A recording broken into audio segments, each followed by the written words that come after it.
Acontecimentos que marcaram a história, como o bombardeamento às cidades de Hiroshima e Nagasaki e o desastre na usina em Chernobyl, e também avanços tecnológicos como alternativas para a obtenção de energia elétrica e novas metodologias para o tratamento de câncer, ocorreram graças à descoberta de energia encontrada na natureza.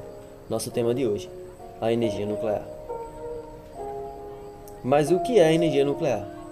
Energia nuclear é a energia liberada em reações nucleares, ou seja, reações que envolvem núcleos atômicos. Essas reações podem acontecer de duas formas, a fissão e a fusão nuclear. Vamos entender cada uma delas. Na fissão, nós temos um átomo, geralmente de urânio, que ao ser bombardeado por um nêutron, tem sua instabilidade aumentada. E como tudo na natureza tende à estabilidade, o átomo de urânio irá se dividir em dois outros átomos mais estáveis, o bário e o criptônio. Mas a melhor parte começa agora. Se a gente somar a massa dos dois átomos que foram formados, o resultado será menor do que a massa do urânio usado para a reação. Mas, segundo a lei da conservação de massas, a massa dos produtos e a de reagentes tem que se igualar, não é? Sim, isso é verdade. Mas nesse caso, uma parte da massa é convertida em energia, como mostra a equação proposta por Einstein. É igual a mc ao quadrado. Essa energia liberada é muito alta. Para se ter ideia, 1 kg de urânio libera a mesma energia que 3 milhões de kg de carvão. Essa quantidade absurda de energia foi responsável pela destruição em massa causada pelas famosas bombas nucleares na época da Segunda Guerra Mundial. Mas nem sempre a humanidade utilizou suas descobertas para fins destrutivos. Essa energia pode ser utilizada para a produção de energia elétrica através das chamadas usinas nucleares. Vamos entender como ela funciona. Primeiro, o urânio é colocado no reator, onde a reação de fissão gera energia térmica que aquece esse reator. Para resfriar esse reator, uma tubulação que está representada pela cor roxa contém água fria que troca calor com o reator, se transformando em vapor. Este vapor gira as turbinas que irá gerar energia elétrica. Em seguida, o vapor passa pelo sistema de condensação, que utiliza a água do mar para resfriá-lo, voltando ao estado líquido, podendo ser utilizado para esfriar o reator novamente. No acidente de Chernobyl, os engenheiros estavam fazendo os testes para situações de emergência. O que acontecia era que, em caso de perca de potência da bomba que puxa a água do mar para a condensação do vapor, o segundo gerador de energia elétrica era necessário e sua ativação era um pouco demorada. Assim, os engenheiros queriam testar se era possível o reator conseguir alimentar a bomba d'água enquanto o segundo gerador não estava ativado.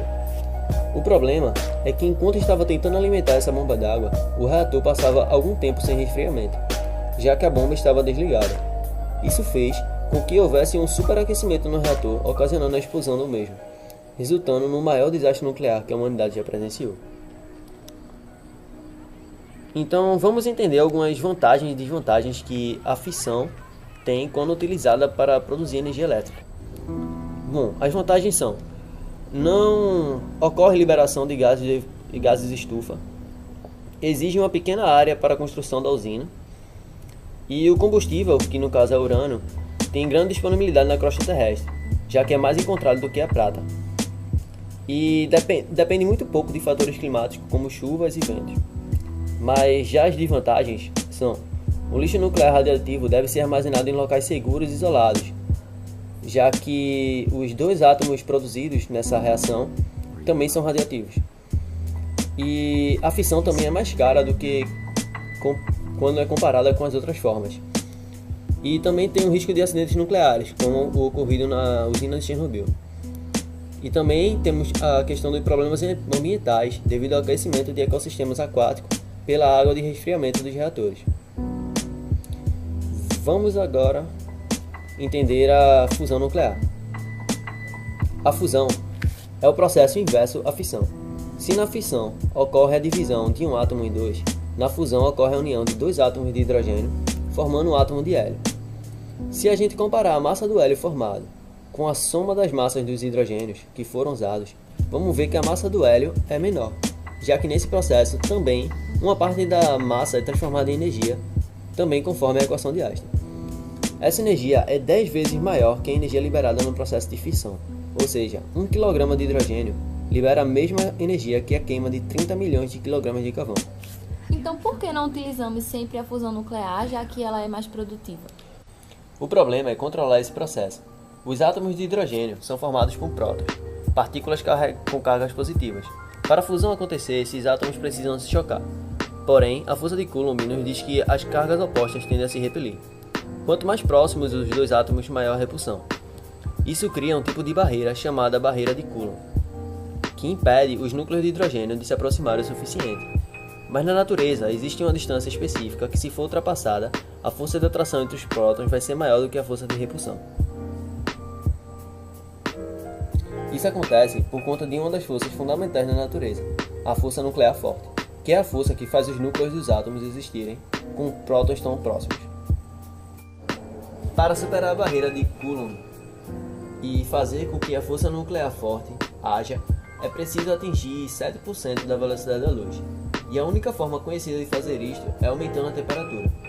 Porém, a temperatura necessária seria bem maior que os 4.000 graus Celsius que nossos materiais conseguem suportar, pois acima dessa temperatura, os materiais fundem, ou seja, eles começam a derreter.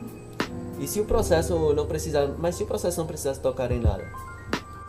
Essa é a ideia do modelo Tokamak, onde o hidrogênio é aquecido a milhões de graus Celsius, virando um plasma com várias partículas carregadas, bastante energéticas, e esse plasma é confinado por campos eletromagnéticos, como uma caixa invisível com as paredes sendo campo magnético.